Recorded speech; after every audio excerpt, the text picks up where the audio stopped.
Olá pessoal, tudo bom? Hoje nós vamos estudar núcleo, cromossomos e clonagem, mas eu dividi a aula em duas partes por conta do assunto que é extenso, tá bom? Então vamos lá. O núcleo. Então, ele é composto pela carioteca, isso falando de um núcleo de uma célula eucariota, né? Então, a carioteca é essa membrana nuclear que é uma membrana dupla, semelhante à membrana plasmática, e tem poros, certo? Nucleoplasma, que também é chamado de cariolinfa, que é como um citoplasma do núcleo. Então, é formado de água, de sais minerais, de proteínas, de materiais que vão sintetizar DNA e RNA. Cromatina são moléculas de DNA que estão associadas a proteínas que depois vão se espiralizar para formar o cromossomo, tá? Então seria uma fase anterior ao cromossomo. Nucleolo é como se fosse um núcleo do núcleo, né? Ele é formado por grãos de RNA. Esse RNA foi sintetizado pelo DNA que está ali na cromatina, né? Esse DNA espiraliza, forma a cromatina, que forma o RNA. E mais as proteínas que vão formar os ribossomos, tá? Tudo isso concentrado aqui no nucleolo. Quanto aos cromossomos, então aqui está o DNA, né? Aí esse DNA ele tem essas proteínas que são chamadas de histonas. Então, esse DNA vai se espiralizando, que foi aquilo que eu falei para vocês, que aí é a cromatina, tá? Vai se espiralizando porque ele vai se enrolando nessas histonas. Um conjunto de 8 histonas é chamado de nucleossomo. Então, isso aqui é um nucleossomo. E o DNA tá aqui, ó, vai se enrolando aqui dentro, certo? Então, é assim, ó, aqui tá o DNA. Então, esse DNA ele vai se enrolando. Então, aqui estão os nucleossomos, que é aquele conjunto de 8 histonas que eu comentei com vocês, certo? Então, se espiraliza, vai se espiralizando cada vez mais que ele vai chegar aqui no cromossomo. Então, ele vai se espiralizar, vai formar um centrômero, certo? Que esse vermelhinho aqui é o centrômero. Essa é uma cromatina que ela ainda está descondensada. Aí ela vai duplicar e esse centrômero vai ligar essas duas partes, tá? E se espiralizando mais ainda, então isso ainda é cromatina, que é a fase anterior do cromossomo. Se espiralizando mais ainda, você tem o cromossomo, que aí essa cromatina já está totalmente espiralizada e não vai espiralizar mais, tá? E esse é o centrômero, que é a ligação entre essas duas partes agora do cromossomo, que até vai receber o nome de cromátide irmã, que vieram por conta da duplicação da cromatina. Então, a cromatina, ela veio da espiralização do DNA, né? E essa cromatina foi se espiralizando e formou o cromossomo, tá? Então, pessoal, essa é a formação toda até chegar no cromossomo, como ele foi, como ele surgiu, certo? Então, aqui, ó, DNA, olha aqui, ele espiralizou, aí aqui você tem os vários nucleossomos, né, que é o conjunto de 8 estonas. Então, espiralizou, espiralizou, aqui espiralizou mais ainda, cada vez mais, porque vai chegar até o cromossomo, certo? Então, olha, essa parte que ainda está se espiralizando, a atividade do gene aqui, ele está bem ativo porque ainda vai espiralizar bastante. Nessa parte, o gene já está inativo, porque ele não vai espiralizar mais, ele já espiralizou o que ele tinha que espiralizar para formar o cromossomo, tá? Então, isso recebe, tem nomes diferentes, são cromatinas, mas aqui a gente chama de eucromatina, que ela ainda está desespiralizada e vai continuar espiralizando cada vez mais. E essa parte que já está totalmente espiralizada é chamada de heterocromatina. Então, olha aqui, isso seria a eucromatina, então os genes ainda estão ativos porque estão espiralizando, e essa parte é a heterocromatina, que ele já está inativo, parou de espiralizar, tá? Que é dessa forma que vai ficar dentro do cromossomo. Então, aqui está o cromossomo. Então, o centrômero é o que é a parte, é a constrição aqui, onde liga as duas cromátides irmãs, certo? E em volta desse centrômero tem o cinetócoro, ó, que é essa partezinha aqui do lado. E qual a importância do cinetócoro? É a partir dele que saem as fibras de fuso, que são chamadas, microtúbulos, né? Que vocês já aprenderam isso, que é essa fibra de fuso que vai ajudar na divisão celular, que vai puxar esses cromossomos, ou dependendo da divisão até a separação, e vai puxar as cromátides, tá? Isso vocês vão ver depois. Mas são essas fibras que vão puxar para os polos da célula para depois ter a divisão da célula no todo, né? Então, aqui você tem o centrômero e em volta do centrômero o cinetócoro. Tudo bem? Aqui são os tipos de cromossomos. Então, o que diferencia é a posição do centrômero. Então, metacêntrico, quando o centrômero está bem no centro, submetacêntrico, está mais para cima, acrocêntrico, tá? Onde fica o braço aqui, fica bem pequeno, e o telocêntrico, que praticamente nem aparece essa parte de cima aqui do braço. Então, a diferenciação é só em relação à posição do centrômero. Aqui são cromossomos homólogos, tá? O que são homólogos? São cromossomos semelhantes. Então, eles trazem os mesmos genes, tá? E na mesma posição, tá? A posição do gene aqui é chamada locus, que é lugar. Então, por exemplo, o gene A, ele ocupa esse locus, ou seja, esse lugar deste cromossomo 1. Neste outro cromossomo 1 é a mesma coisa, é a mesma posição. Só que assim, pessoal, não significa que é idêntico. Então, vou dar um exemplo. Se o gene A é para cor de olho, então a característica aqui pode ser para olhos castanhos e aqui pode ser para olhos azuis. Não importa. Eu estou dizendo de característica. Então, o que manda aqui é assim. É cor de olho? É cor de olho. Tá? É cor de pele? É cor de pele. Então, isso não necessariamente a mesma característica. Lógico, nem seria assim, porque são pessoas diferentes. Um cromossomo veio do pai, outro veio da mãe, tá? Mas o homólogo significa isso. Eles estão trazendo o gene A, B, C, D e E nas mesmas posições, nos mesmos locos, tá? Diferente, por exemplo, desse aqui, ele também está carregando o gene B, só que o gene B está num locus totalmente diferente dele, e aqui carregando inclusive outros genes que não estão presentes nesses. Então, este cromossomo, o cromossomo 20, ele não é homólogo aos cromossomos 1, que no caso são homólogos. Então, essa é a definição de homólogo, certo? Aqui, não vai confundir cromátide irmã com cromátide homóloga. Então, aqui você tem um cromossomo.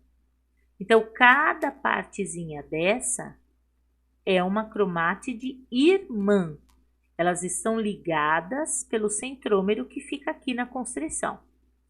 Já aqui você tem 2 cromossomos. Então, essa cromátide é homóloga a essa. Essa cromátide é homóloga a essa, tá? E também eles estão ligados pelo centrômero. Então, assim, quando fala cromátide homóloga, é porque você está falando de cromossomos homólogos. Quando você fala em cromátide irmã, você está falando de um cromossomo só, tá? Aqui tem um cromossomo que aí está mostrando o que eu já falei para vocês, cromátide, o centrômero, né? Aqui está mostrando que esse DNA foi todo espiralizado lá dentro, tá? Mas o que eu quero chamar a atenção de vocês aqui é do telômero. Esse telômero, ele fica nas extremidades. Aqui nesse desenho está mostrando só em uma extremidade, mas ele tem aqui também, tá? Ele é responsável por dar estabilidade ao cromossomo e pela divisão, pela multiplicação, na verdade, do DNA, tá? Dessa duplicação do DNA, ele é responsável por isso. Então, pela estabilidade e pela duplicação do DNA da célula. Então, eu vou explicar aqui para vocês. Pensa lá. O DNA tá aqui.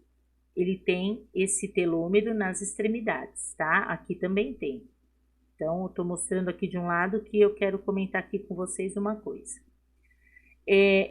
Cada pedacinho desse é uma repetição de bases nitrogenadas, tá? Então, nós estamos falando de DNA, citosina, guanina, timina e adenina. Então, aqui tem uma sequência de repetições de bases nitrogenadas. Aqui também, e assim vai, certo? Aí, o que acontece? O DNA polimerase é uma enzima que vai fazer a duplicação do DNA. Então, ela vai se encaixar aqui no primeiro pedacinho do telômero e vai duplicar esse DNA. Só que cada vez que o DNA é duplicado, um pedacinho desse diminui. Por isso que aqui eu coloquei, ó, são N repetições menos 1. Então, cada vez que duplica, diminui um, vai diminuindo, certo?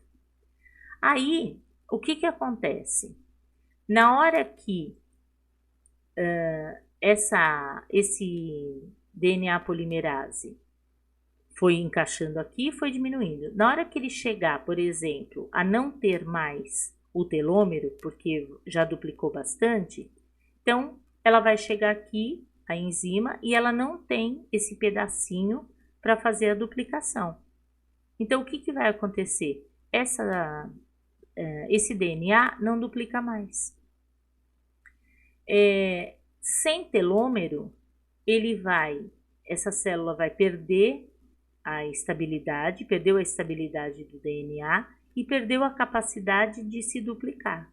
Então, ela vai acabar morrendo, certo? Então, o que acontece em relação à duplicação do DNA é isso.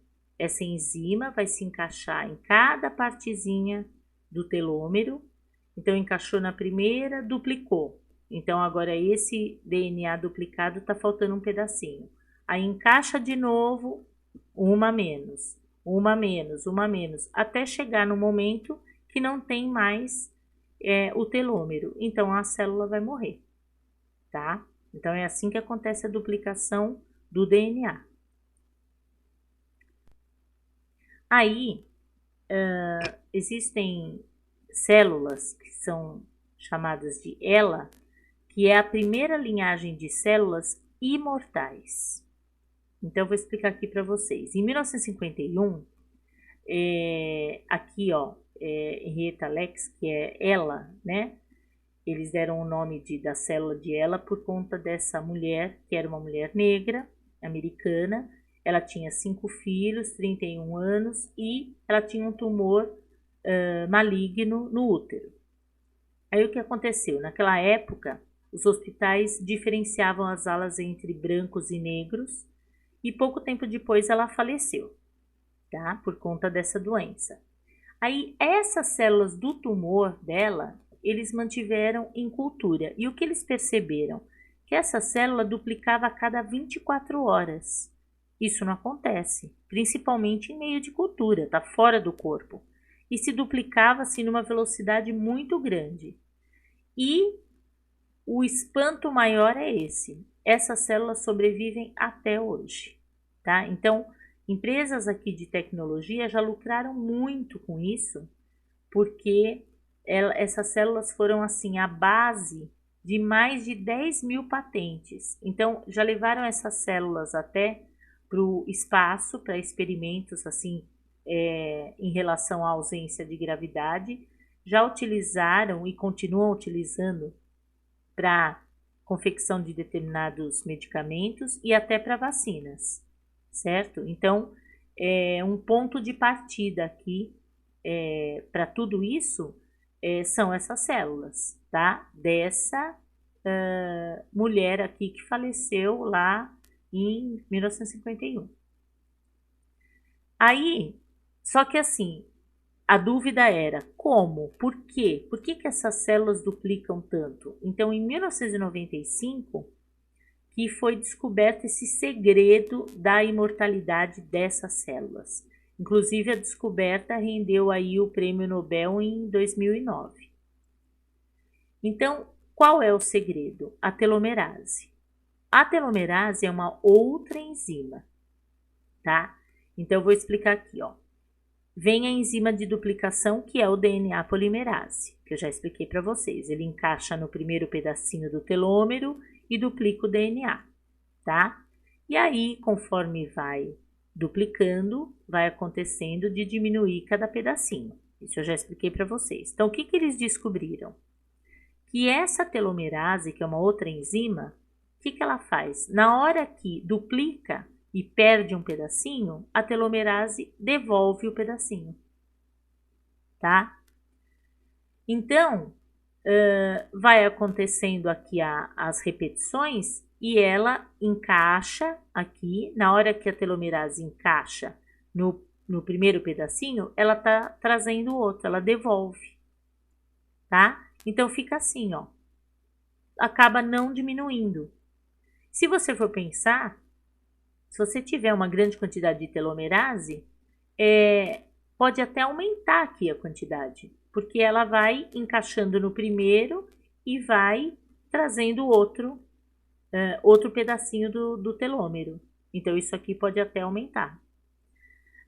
Só que assim, a dúvida ainda continua num ponto. Essa telomerase, nós temos essa enzima. Essa enzima ela é ativa na fase embrionária, porque está acontecendo uma duplicação intensa, né, de DNA por conta do crescimento. E essa enzima ela também é ativada quando se tem câncer. Em outro momento, e as outras células, ela não é ativada. Então, nós temos ela dentro da gente, mas ela não está ativada, só nesses casos que eu falei para vocês, na fase embrionária e no aparecimento de um câncer. Então, a dúvida é se ela é realmente uma enzima que pode promover a imortalidade das células, ou seja, ela seria usada então para as células ter uma longevidade maior.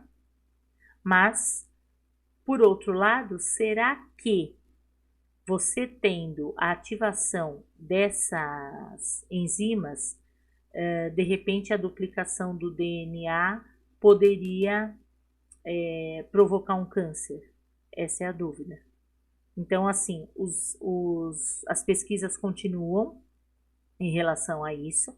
Se realmente a telomerase é uma promessa de longevidade da célula, ou se ela provocaria, sendo ativada, ela provocaria uma duplicação de DNA e, consequentemente, um câncer. Então, essa dúvida ainda existe, tá?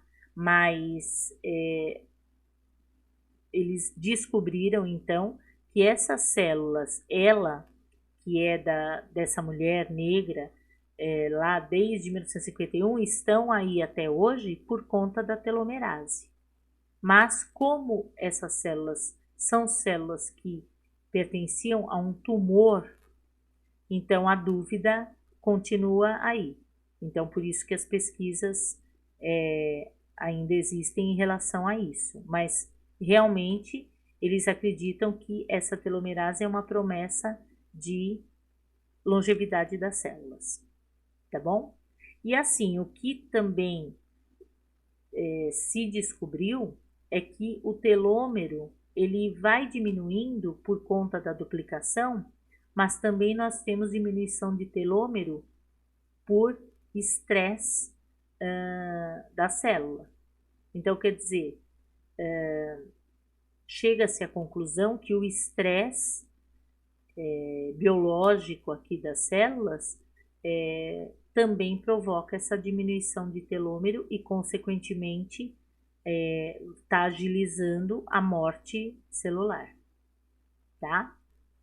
Bom, pessoal, eu vou terminar por aqui a aula de hoje e na próxima aula nós continuamos esse assunto, tá bom?